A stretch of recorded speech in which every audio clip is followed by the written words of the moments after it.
this time of doing live Q&A was absolutely no different. Yes. Not that you all are bad, not that you're all predictable. These are things that we're all We knew these were coming. Yeah, it's always going to happen. Yes. So at a base level, like, there's Christians and not Christians who are really curious about creation and the genesis of humankind and existence in itself, the Big Bang Theory, the Creation Museum, Bill Nye taking on the world, like, you name it. So, like, yes. What's going on there? Genesis 1, evolution, creation, dinosaurs. Is it a metaphor? Were there cavemen? What are the Neanderthals? All of these words were in these questions. Yes. They were all there. I'm Yes. literally Yes. rifling through the list. So I'm going to give you my best short answer on this, and I shared a little bit of this in the message, toward the end of Romans about disputable matters, but the main point of Genesis 1 is not a scientific approach to how the world was made. I am so sure of that. It was not the main point. The main point is the origin story of humanity, that we understand how God feels about human beings and the order of the world and the idea that he was creator. And there's a lot of metaphor in this. It's beautiful. Now, you can secondarily ask the question, is it also literally true created in 7 days, 24-hour periods? You can ask that question. It's just not the most important question, and it's a disputable matter. Some people believe that God created the world through evolutionary processes, some through young earth. I actually have a view on it, but I tend to not tell people my view because I want people to know it's okay. It's okay to hold different views. I don't have strong feelings about cavemen, dinosaurs, Neanderthal, or other things because, and I say this, it doesn't matter that much. It doesn't matter that much. And you should know God created the world, and you should know Christ came in to redeem this broken world that we are taught about in shortly after the creation story. And that's the point, right? So it's got to be okay that we can agree to disagree on interpretations of things. But what about the real life picture of Jesus riding a T-Rex? In Texas. I saw that picture online. Yeah, okay. yeah. That's right. You can't put anything on the internet that's not true. You can quote me on that. So here's a fun one. We just got done with the election season, and there's people feeling all kinds of ways about all kinds of outcomes for all kinds of things that are going on in the world. We talked about Romans, talked about submitting to governing authorities. Yes. And this question is so good. So good. Was the American Revolution against the Bible? Yeah. So I got this question like 7 times on the day where I taught from Romans 13 that does say followers of Jesus are not supposed to take up swords, not supposed to rebel against the government, right? And I got to tell you, I thought that people stopped me and they were trying to figure it out. So I appreciate the question. I walked into a meeting Monday morning. I said, "Hey, Jamie, I got this question." He's like, "I got that question like 5 times too." I'm like, wow, it's out there. So people are trying to figure out like, oh, well, if you're not supposed to take up arms against your government, right? Isn't that what happened in the revolution? And wasn't the revolution good for us? Right? This becomes the question. It kind of worked out for us, didn't it? Isn't America a great nation? Hasn't God blessed America? Like, you start piecing all those things together, and we're back in a conversation about the ends justifying the means. And Americans are the worst at this. We are pragmatists. We're number one. We're the best at this, actually. That's it. Go America. We're the best at this. We think as long as the result works out, it's good. Then whatever process we use to get there must have been good too. Must have been godly, must have been holy, or worth it. So worth it is the grid, right? And actually, this is what I want everyone to hear about this, is to say, if the American Revolution was done by Christians as a sense that they were following God's will, because no taxation without representation, and that's worth taking up swords over, then those people were not following Jesus. I don't know how more plainly to say it than that. I understand you'll have 5 more questions for me afterwards. And, was it a Christian revolution? I hope not. Like, that it was not. If I had been a pastor in 1775, right, and leading people who wanted to take up arms against Britain, I would say not for followers of Jesus. Not for followers of Jesus. Now, again, I deal with the same idea. Like, in the end, it worked out. I mean, you can justify that. It worked out for me anyway. Oh boy, yeah, because it's like you could start peeling the layers of that onion into like, well, who did it work out for? Yeah, well, yeah, and you don't have to get very far down those layers to be like, it didn't work out for everybody, right? So I just think, what a great question. I didn't reference it in the message, and I'm glad people are thinking about it, and the answer might be uncomfortable, and that's okay. That's okay. But it is the if you're wanting the scriptures to guide you. Now, it's different if you want some other outcome to guide you.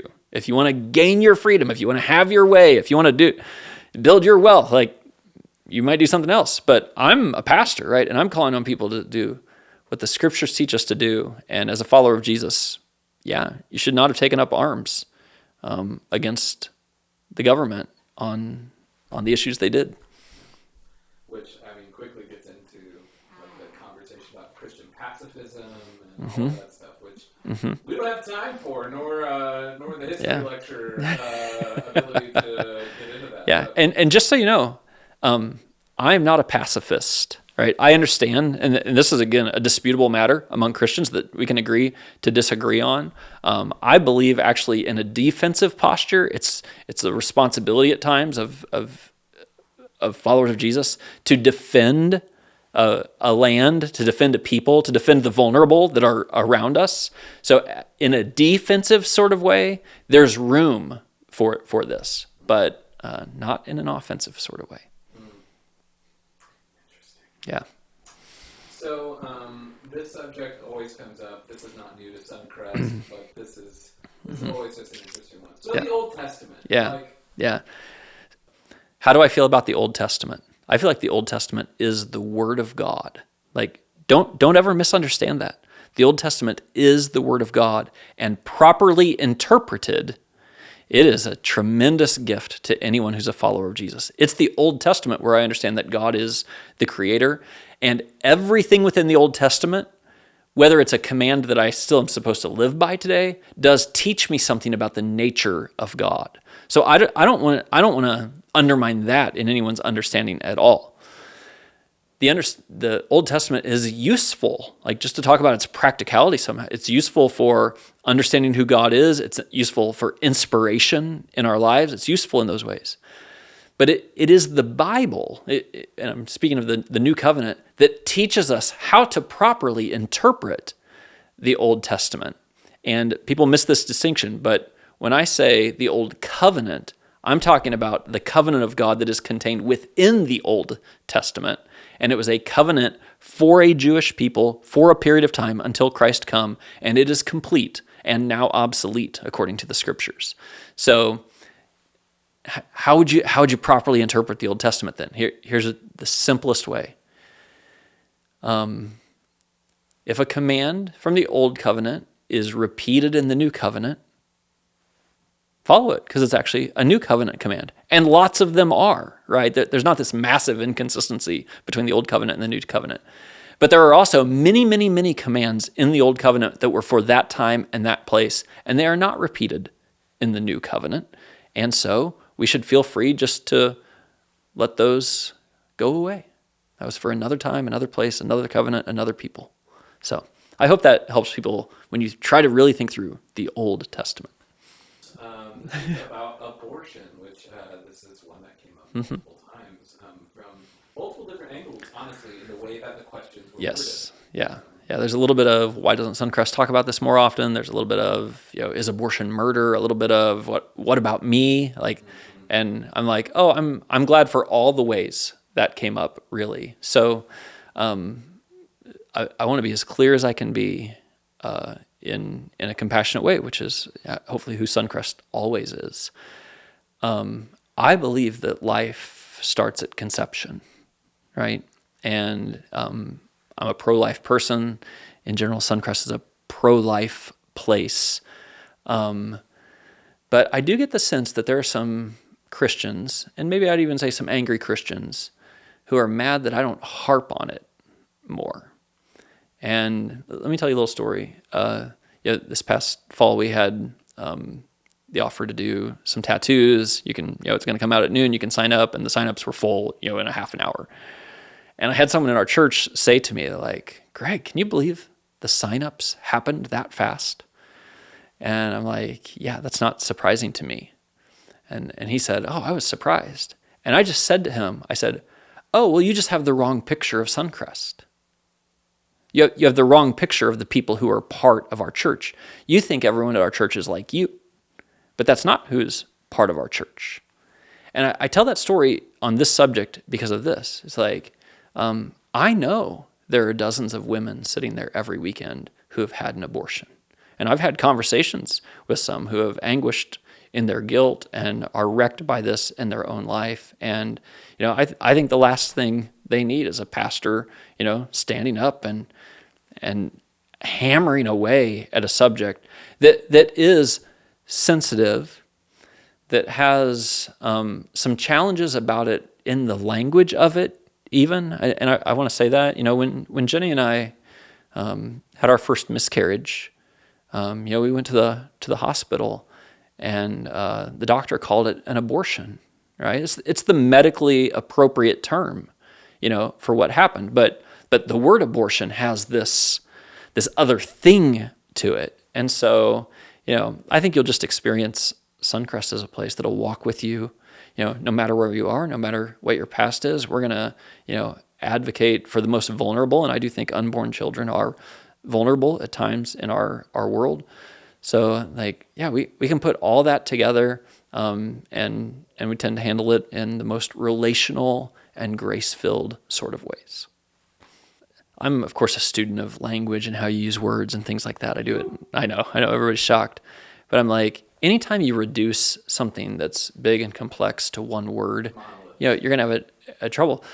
But it's a useful rhetorical device if you want to get people riled up, right? You can just say the word. It's red meat, right? And no one would be surprised by this, but I think, hey, so Suncrest is a pro-life place. We want to help people who find themselves in unwanted pregnancy. We don't want to just rail against,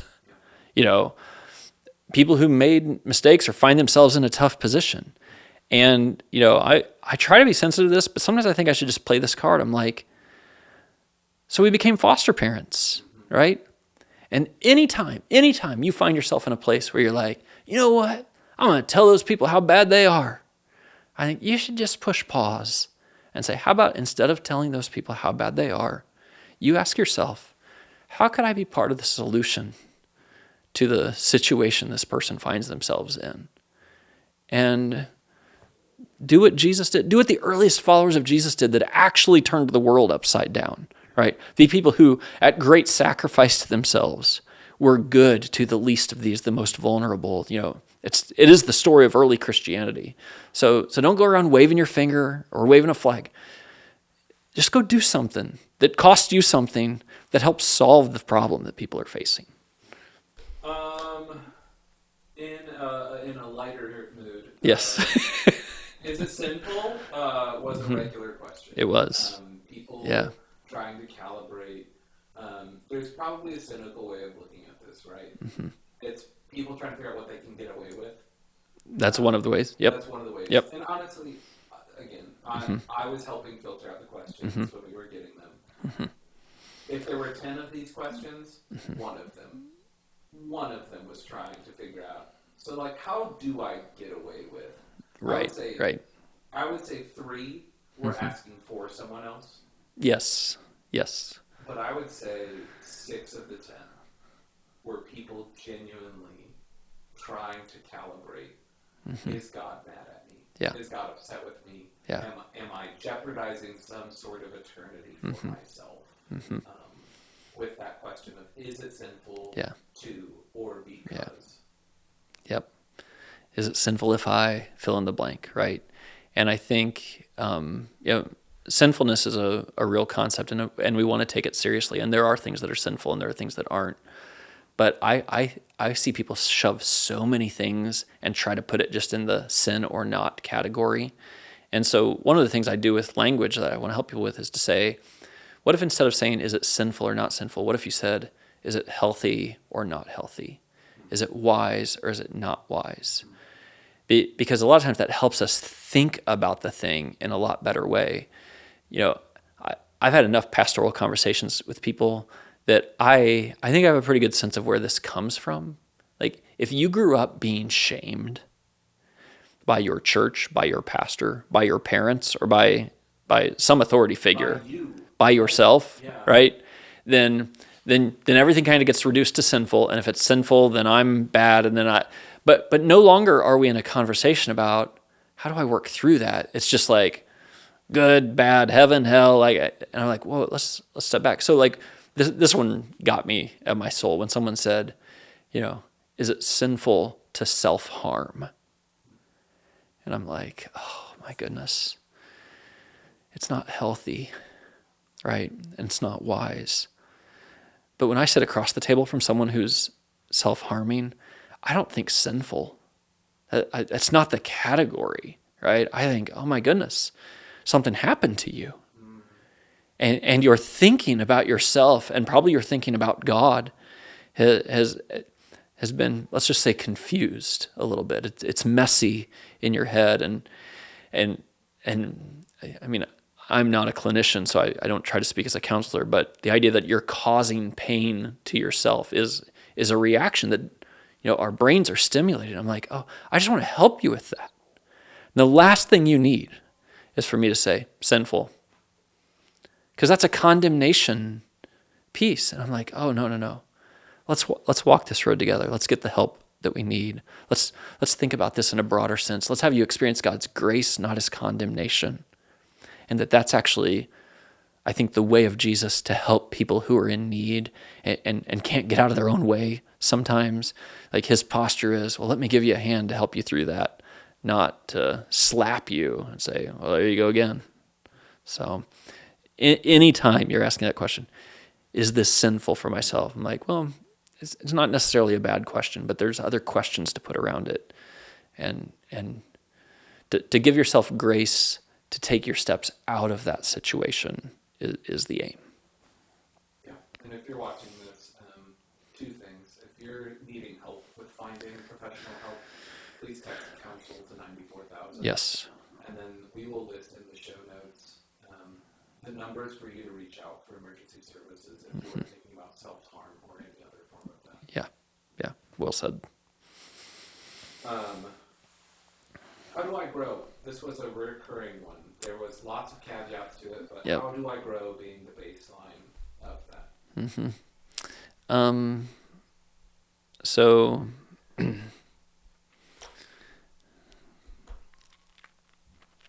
I don't have a short answer to this question, but Try again. yeah. How do you grow? So I'll say a couple things that are big. I think most of us grow through habits, right? So we think of it as a one-time thing, but it's actually the establishment of a habit. And so to think about replacing a habit in your life with something that's good, and that could be as simple as solitude with God. That could be, it could be reading the scriptures. It could be a prayer habit. Like those are good, right? So there's kind of the habit is like the foundational baseline. But if you're like, I need a jump start, not a habit, I'd say I'm going to return to something I mentioned earlier. If you need a jump start, you should find something that's uncomfortable, but you know it's right, and you should go do it. You should go do it. You should trust God with it. And that's actually how you grow. Because this is the order thing again, right? How do I grow so I can trust God? I'm like, well, you got it backwards, actually. Start trusting God and you will grow, right? Start putting yourself, just make the decisions. Be like, well, that's what God says, so I'm going to do it. We run into the same thing. We talk about contribute by serving. Like, well, I need to grow before I serve. I'm like, actually wrong. The way you grow is you say yes to serving. And you put yourself in the presence of some people who are in need or could need your help. You put yourself in a place where God can use you and you see the difference it makes. You start sacrificing and rearranging your life. Put yourself in the place to serve, and then you'll grow. So a lot of times the question, how do I grow, is the second question, right? Or it's the answer. It's not the question. It's like, well, start serving, start cultivating this relationship with Jesus. That's just be quiet every day and listen for his voice. Put yourself in some relationships where you're going to take a risk and be vulnerable. You'll grow, right? But if you think, I need to grow before I put myself in a relationship where I'm vulnerable, you're like, I can't help you. Yeah. So. That's good. Is it the end times? It is. No, not the end of our recording time. Is it the end times? Yeah, Mitch, Is it multiple? both times. Just the end time. The end of time? I don't know the right way to ask this. Oh my goodness. People are really concerned. They are.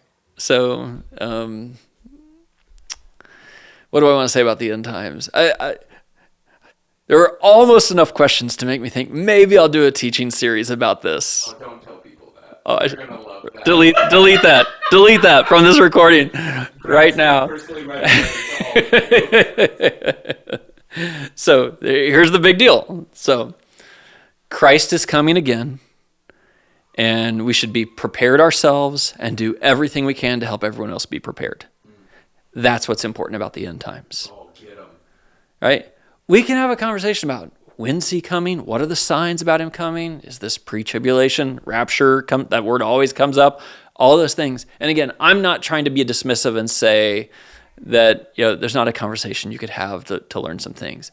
I'm just saying we're now in secondary world, and actually what Jesus does. You should read the early chapters of the book of Acts. What Jesus says when people try to say, so is it now? When does it come? What? He says, hey, actually just go get to work. Go get to work on yourself and your trusting God, and go get to work on helping other people know who God is. Go get to work. The end times are coming, and you should be ready. Could come at any time. Wow. That's it. All right. Did I save myself a sermon series? I think you did. Put that on Twitter or Instagram. I'll just solve it. The end times are coming. They're coming. The end times happened in 1984.